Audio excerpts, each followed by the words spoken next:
Graça e paz, mulheres, estamos aqui novamente para a gente falar sobre o capítulo 4, discernimento espiritual, como saber o que é verdade. Olha que interessante esse assunto. A autora desse livro, estou gostando muito.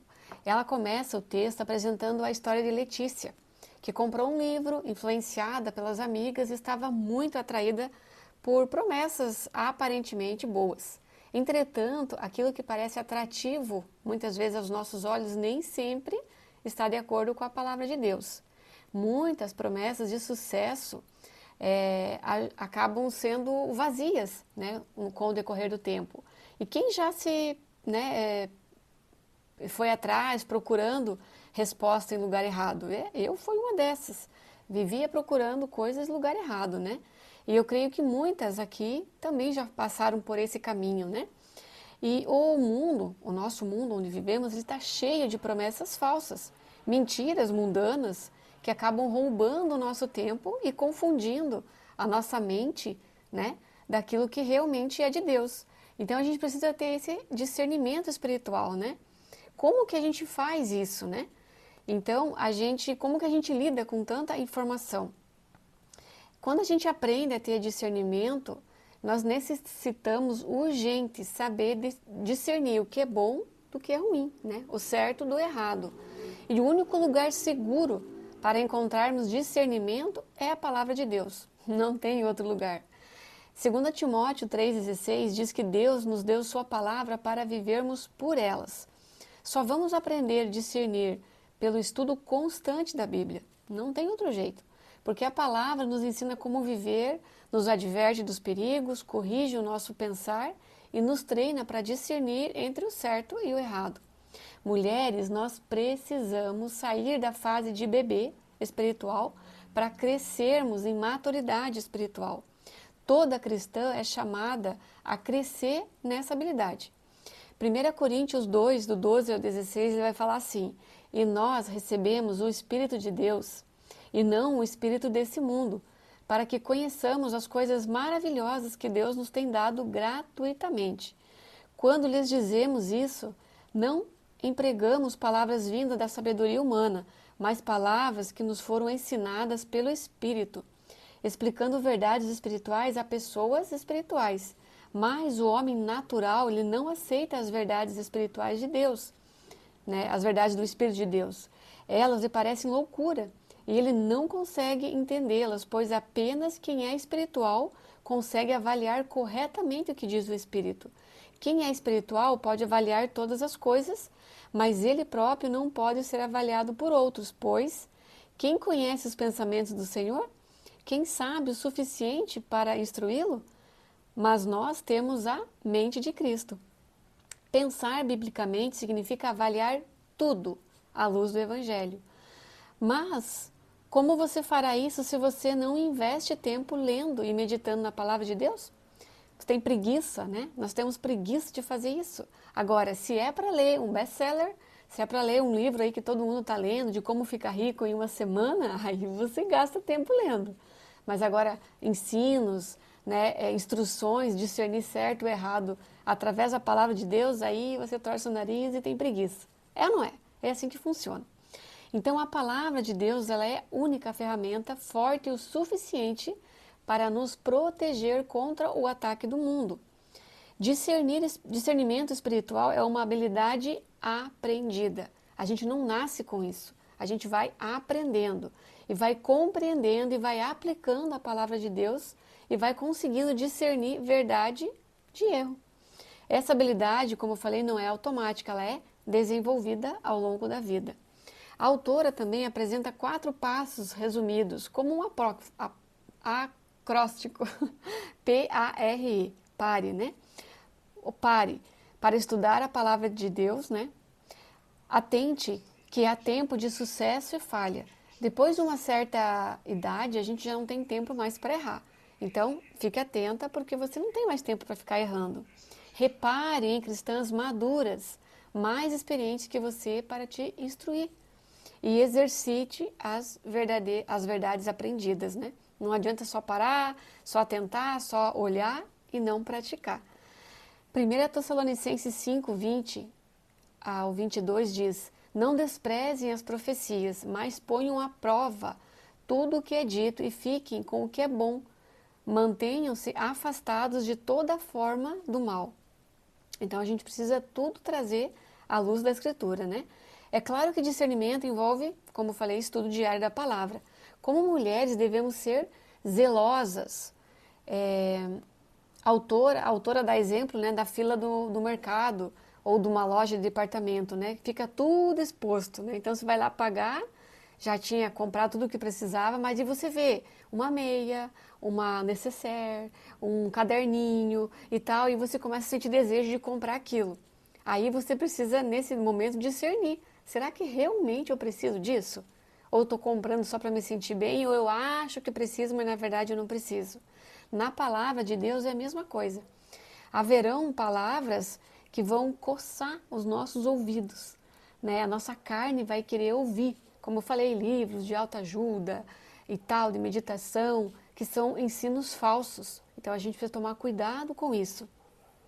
2 Timóteo 4, do 3 ao 4, vai dizer: pois virá o tempo em que as pessoas já não escutarão os ensinos verdadeiros, seguirão os seus próprios desejos e buscarão mestres que lhe digam apenas aquilo que agrada os seus ouvidos, e rejeitarão a verdade e correrão atrás de mitos, ou seja, de coisas que não existem.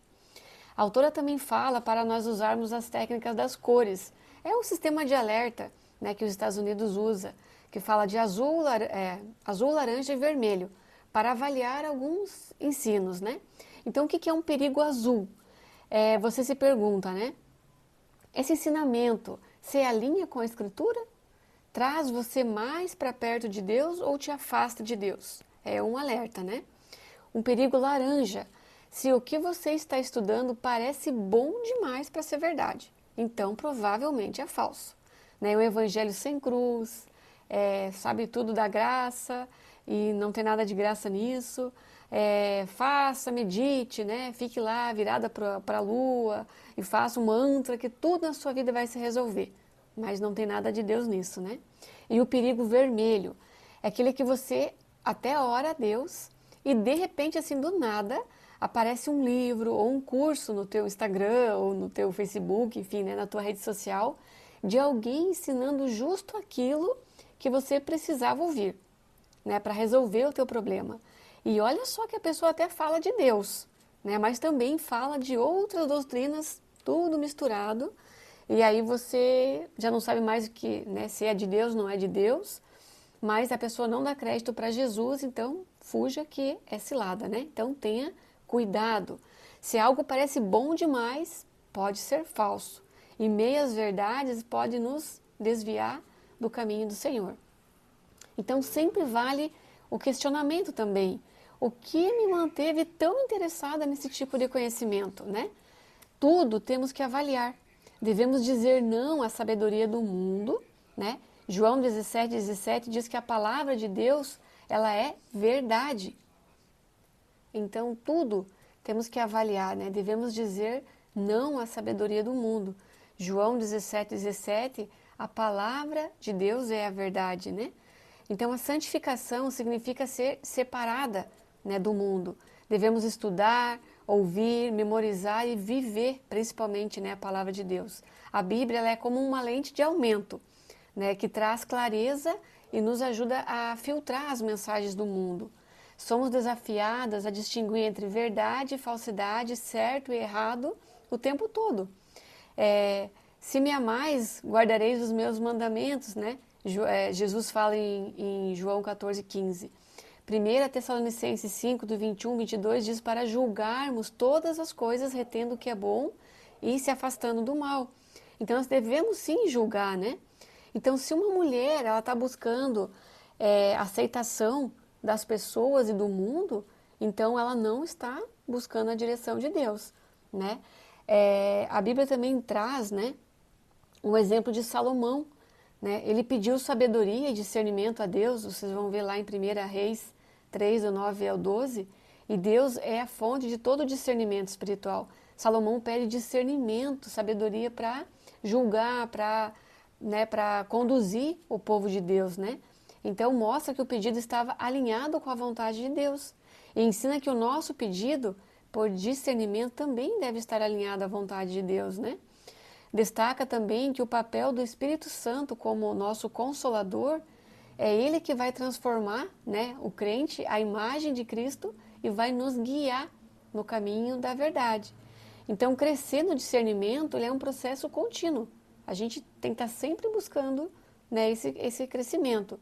Depender da fé em Cristo, orar por sabedoria, se envolver na igreja e no estudo da palavra, né? Enfatiza também a autora que o amor a Deus, acima de tudo, ela é essencial para desenvolver o discernimento. Porque se eu não amo a Deus, eu não vou estar nem aí para aquilo que ele colocou na palavra, né? Eu não vou me importar com aquilo que ele pensa, eu nem sei qual é a vontade dele, né? Eu não busco intimidade com ele, então eu fazer o que é certo, o que é errado, tanto faz, se eu não tenho, né, intimidade com Deus. Nós devemos recordar que a gente pertence a Deus e nós fomos redimidas através de Cristo. Então, discernir verdade de erro é uma forma de honrar a Deus. Relembra também, né, do Evangelho que nós temos que reconhecer o nosso pecado, né, nos arrependermos e recebermos a graça que nos tira, né, do reino das trevas e nos traz para o reino da luz. Então, ela retoma, né, no finalzinho ali do livro, desse capítulo, né, a história de Letícia. Letícia, ela conseguiu desenvolver, né, um discernimento espiritual. Quando ela orou pedindo ajuda, ela reconhece que não pode confiar nas suas emoções. Nós não podemos confiar nas nossas emoções, elas são falhas, elas são desejos do nosso coração e o nosso coração é enganoso. Então a gente precisa buscar a palavra de Deus, que é o nosso norte, o nosso guia, para saber se aquilo que estão nos apresentando, aquele ensino, aquela notícia, aquilo que nós temos buscado para se alimentar, se ela condiz com a palavra de Deus ou não, né? E crescer na igreja buscando discipulado, né? Buscando alguém que possa andar junto com você, né? Te tirar dúvidas quando você tem dúvidas, né? Então, a palavra de Deus, ela é a única fonte verdadeira e imutável. Ela não muda. A palavra de Deus é aquilo que ela disse que é. A gente já viu isso no capítulo anterior, né? Que ela é imutável. Então, Deus não muda, né? Deus é Deus. Deus vai cumprir aquilo que está na Escritura, que está na palavra. Mas se você não sabe, né? Você fica refém daquilo que as pessoas vão te dizer. E uma pergunta final aqui, né? Se você deseja mesmo ter discernimento espiritual, toda mulher posicionada, filha de Deus, deve crescer nessa habilidade e não ser um bebê, né? Para sempre, terceirizando muitas vezes a busca por Deus. E mais interessante, tudo que nós precisamos, Deus já nos deu, né? Ele nos deu o Espírito Santo. Ele nos deixou, né, a palavra de Deus, ele deixou também o privilégio de a gente buscar ele em oração, né? Ele deixou a igreja como família, né? Muitas de nós aqui que moram aqui, né, buscamos e temos a igreja como uma família, né? Aqui todo mundo reunido, agora, né, com os grupos, as pessoas vão uma na casa das outras, aprendem juntas, caminham juntas, né? Então a igreja é uma família, né? E um propósito, né? Viver para a glória de Deus, né? Então, creia você também, né, que aquilo que Deus começou, né, Ele é fiel para cumprir e Ele vai terminar a boa obra que Ele começou na sua vida. Filipenses 1,6 diz assim, para nós crermos, né, que Deus completará a obra que Ele começou. Então, amadas, discernimento espiritual é algo que você busca todo dia, todo momento você tem que buscar se aquilo que você vai fazer, se o negócio que você vai fazer, se a forma com que você vai falar com o seu marido, com o seu filho, com a professora na escola, se ela, né, ela condiz com a palavra de Deus ou não. E temos que ficar de olhos abertos, de ouvidos abertos, para nós não cairmos em cilada, para nós não cairmos, né, em falsos ensinos. A gente precisa ter um norte, uma bússola, um manual, um guia, e o Senhor deixou isso para nós, que é a palavra de Deus. Então lembre-se sempre, meditar na palavra é aquilo que vai te trazer é realmente segurança para você discernir o que é verdade e o que é engano. Não saia buscar, né, saber se aquilo realmente é engano. Se você se dedicar a estudar as escrituras, você já vai saber de cara que o ensino falso é falso. Entende? Você não vai ficar enganada com relação a isso. Ah, tá bom, amadas? Então a gente se vê no próximo capítulo. Um beijo a todas.